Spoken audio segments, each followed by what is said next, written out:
সুমনদাকে ধন্যবাদ। সম্ভবত এই প্যানেলের আমি সর্বশেষ বক্তা, সম্ভবত কেন বলছি, শেষ বক্তাই তো আমি। আমাদের এই যে মোশন, প্রাতিষ্ঠানিক দুর্নীতি যদি চাকরি গিলে খাই, সরকারকেই নিতে হবে যোগ্যদের দায়, এটা এবিপি আনন্দ ঠিক করেছেন। অবভিয়াসলি তারা যেহেতু হোস্ট করছেন তারাই ঠিক করবেন, কিন্তু আমি বলবো যে এটি সম্ভবত ঠিক হতো যদি এটি লিখতেন যে পূর্ব পরিকল্পিত প্রাতিষ্ঠানিক দুর্নীতি যদি চাকরি গিলে খায়, সরকারকে ও শাসক দলকেই নিতে হবে যোগ্যদের দায়। কেন এ কথা বলছি? আমি একটু প্রথমে দেবাংশুর কথা দিয়ে শুরু করি। দেবাংশু বলার সময় মমতা বন্দ্যোপাধ্যায় অনেক আন্দোলনে গেছেন, তিনি তার উদাহরণ হিসেবে অনেক আন্দোলনের বেশ একটা ফিরিস্তি দিলেন, লম্বা ফিরিস্তি, কিন্তু সম্ভবত উনি ভুলে গেছেন একটা আন্দোলনের কথা। এই এসএসসি নিয়ে সর্বপ্রথম আন্দোলন শুরু হয় প্রেস ক্লাবের সামনে, এবং এই আন্দোলন স্থলেও কিন্তু মমতা বন্দ্যোপাধ্যায় গেছিলেন, এবং সেই আন্দোলন শুরুর একটা ইতিহাস ছিল। কি ইতিহাস? সালটি ছিল 2019। আপনাদের সকলের মনে পড়বে সেই 2019 সালে লোকসভা ভোট হচ্ছিল, এবং সেই ভোটের কিছুদিন আগেই তৃণমূল কংগ্রেসে জয়েন করেছিলেন একজন অন্য একটি রাজনৈতিক দলের নেতা, তার নাম পরেশচন্দ্র অধিকারী। তিনি তৃণমূল কংগ্রেসে জয়েন করার পরেই তার মেয়ে অঙ্কিতা অধিকারীকে লিস্টে একেবারে টপে তুলে দেওয়া হয়েছিল, 1 নম্বরে, যে ইন্টারভিউও দেয়নি। যেহেতু অঙ্কিতা অধিকারীর নাম লিস্টে কোথাও ছিল না, all of the sudden Pareshchandra Adhikari Trinamool কংগ্রেসে জয়েন করার পরেই তার মেয়ের নাম 1 নম্বরে উঠে গেল, তাই ছেলেমেয়েরা প্রেস ক্লাবের সামনে আন্দোলন করতে শুরু করলো। আর এই আন্দোলন স্থলে কে পৌঁছলো? এই আন্দোলন স্থলে মমতা বন্দ্যোপাধ্যায় পৌঁছলো, এবং পৌঁছে গিয়ে স্বাভাবিকভাবে আজকের আন্দোলনে দেখছেন 5-10 জন নেতা, সেই আন্দোলন স্থলেও 5 জন নেতা ছিল, এবং পৌঁছেই নেতাদের আইডেন্টিফাই করে নিল। ওয়ান অফ দ্য নেতা ছিল ইনসান আলী। ভাই দেবাংশু বলছিলেন যে কেন 4 বছর পরে, 5 বছর পরে মামলা? 2016 সালে নিয়োগ প্রক্রিয়া, 2019 সালে কমপ্লিট হয়ে গেছে, বা 18 সালে কমপ্লিট হয়ে গেছে, এটা নিয়েও অনেক ডিবেট আছে, এক্সপায়ারি অফ দ্য প্যানেল নিয়ে। তো তারপরে কেন এতদিন পরে মামলা?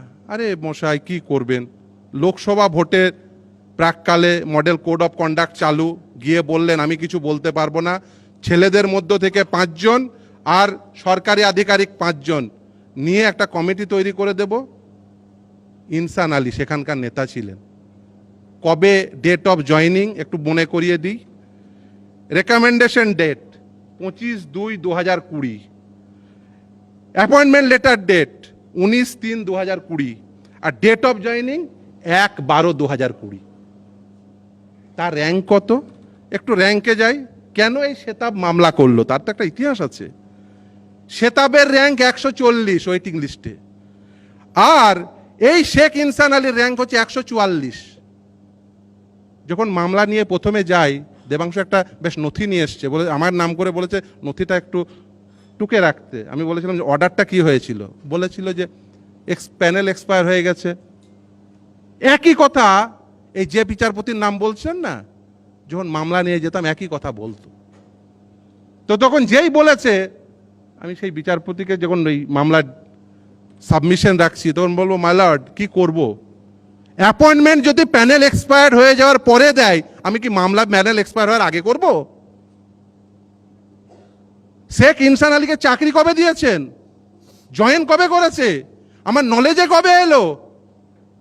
কেন পূর্ব পরিকল্পিত এই শব্দটি ব্যবহার করলাম?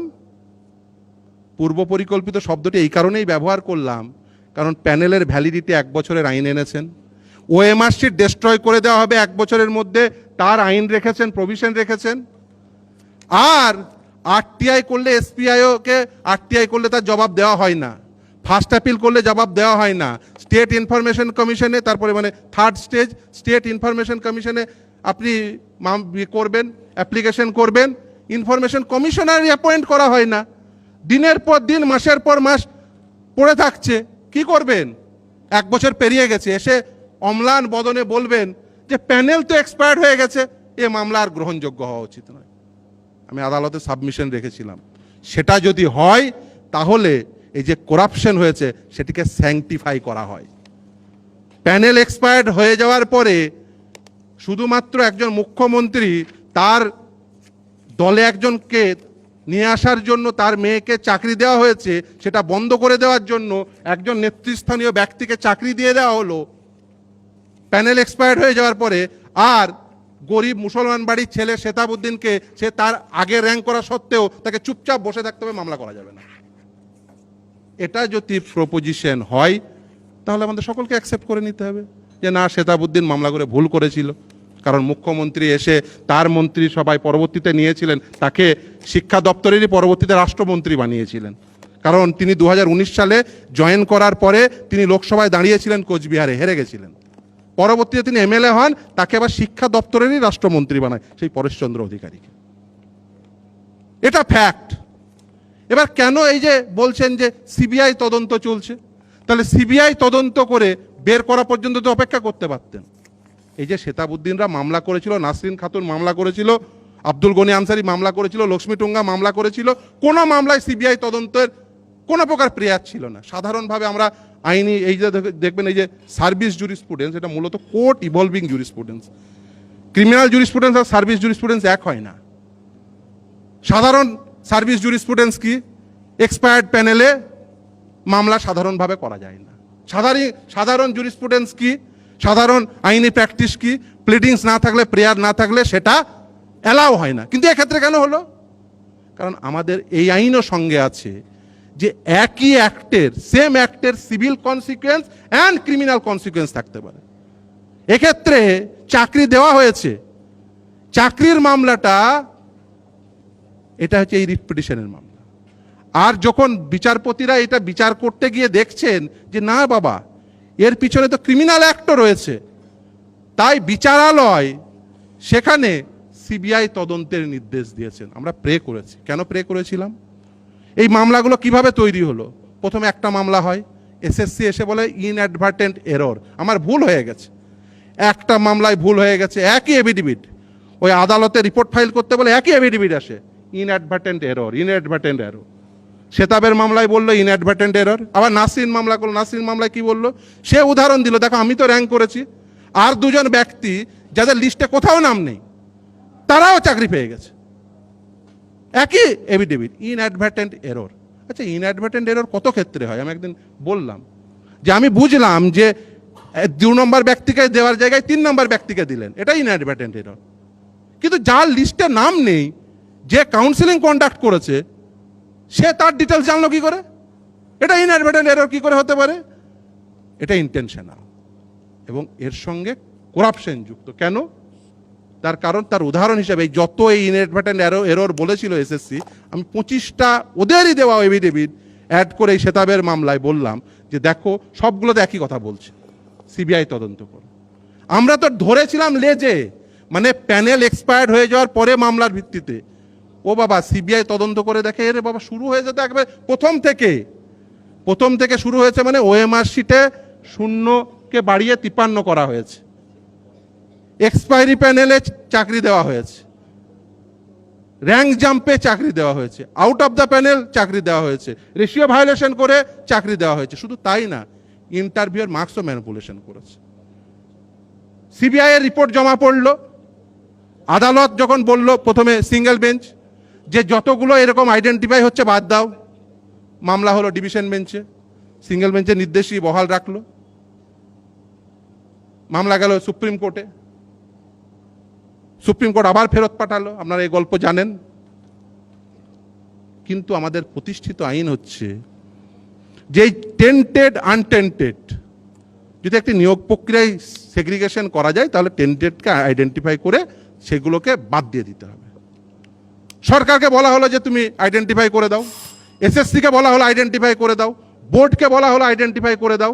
তারা কেউ 3 জন 3 রকম তথ্য দিল। একজন বলছে সংখ্যা এত, আর একজন বলছে সংখ্যা এত, আর একজন বলছে সংখ্যা এত। 3 জনের সংখ্যার কোনো প্রকার মিল নেই। 3টে আর্টিকেল 12 অথরিটি, তাদের সংখ্যার কোনো প্রকার মিল থাকছে না। তাহলে কোর্ট করবেটা কি?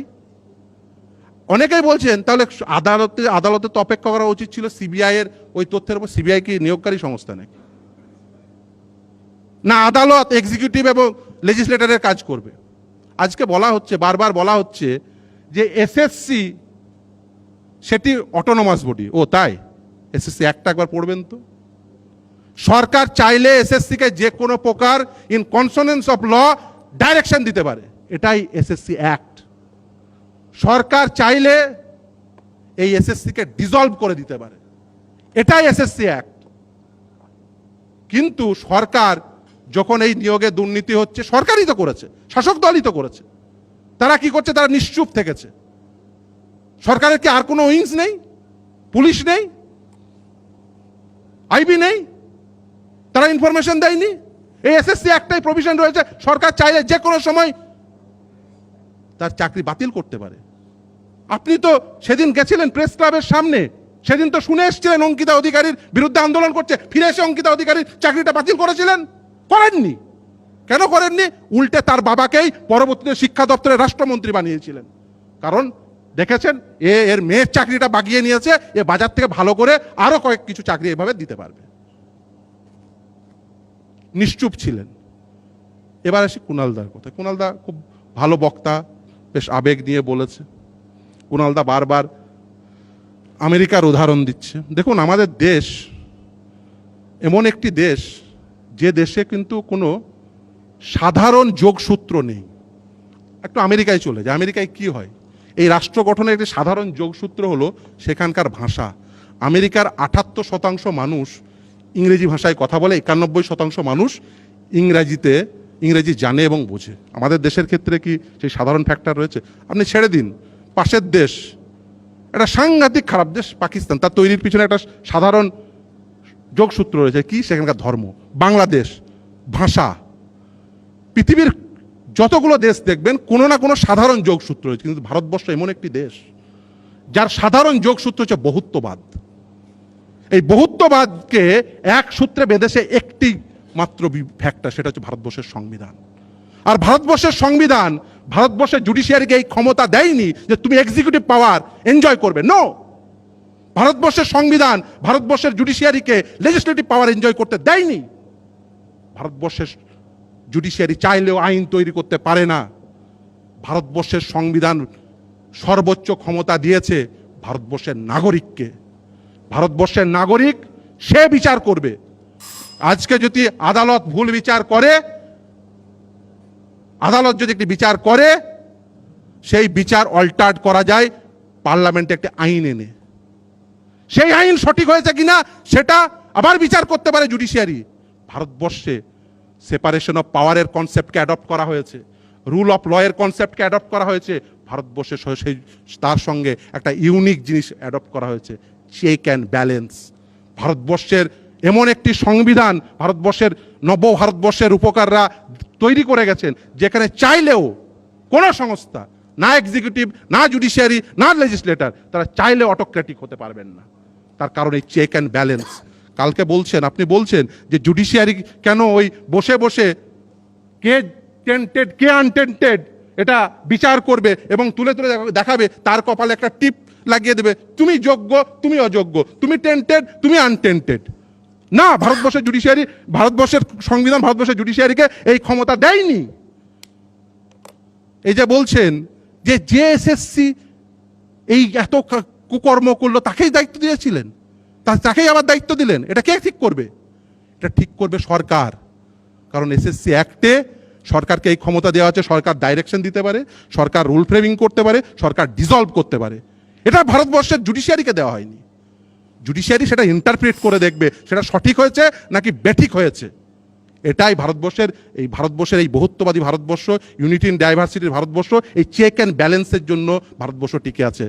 আমি আপনার সঙ্গে সহমত হতাম যদি ভারতবর্ষের মনোটনি তৈরি হতো। আমি আপনার সঙ্গে সহমত হব না এই কারণে, কারণ যদি মনোটনি তৈরি করা হয়, একাত্মবাদ তৈরি করা হয় বহুত্ববাদের জায়গায়, তাহলে কিন্তু ভারতবর্ষের যে বেসিক সেটা নষ্ট হয়ে যাবে। এই ভারতবর্ষের জুডিশিয়ারি ভারতবর্ষের সংবিধান রক্ষা করেছে।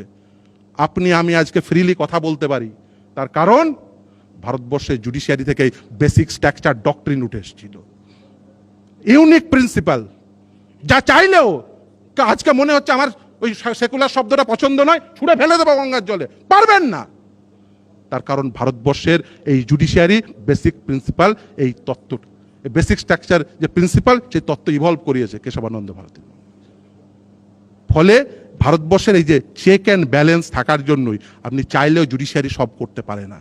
এই ক্ষেত্রেই ভারতবর্ষের নাগরিকরাই সর্বশেষ দায়ী নেই, এবং ভারতবর্ষের নাগরিকদের সঠিক বিচার করতে হবে। সঠিক বিচার যদি আপনি প্রথমেই বিচারে ভুল করে দেন, আপনি যদি ঠিক করেন যে আমি অমোক ব্যক্তিকে, যে চাইবে বারবার করাপ্ট অ্যাক্ট হোক, তাকেই নির্বাচিত করব বারবার, দিয়ে চাইবেন আমার সাথে যোগ্য বিচার হোক, সঠিক বিচার হোক, কোনোদিন হবে না। আর এই করাপশনটা, এটা ছিল পলিটিক্যাল করাপশন। যতক্ষণ না না আমি তো পলিটিক্স বুঝি না, অতএব আমি আমারটা বুঝে নেব।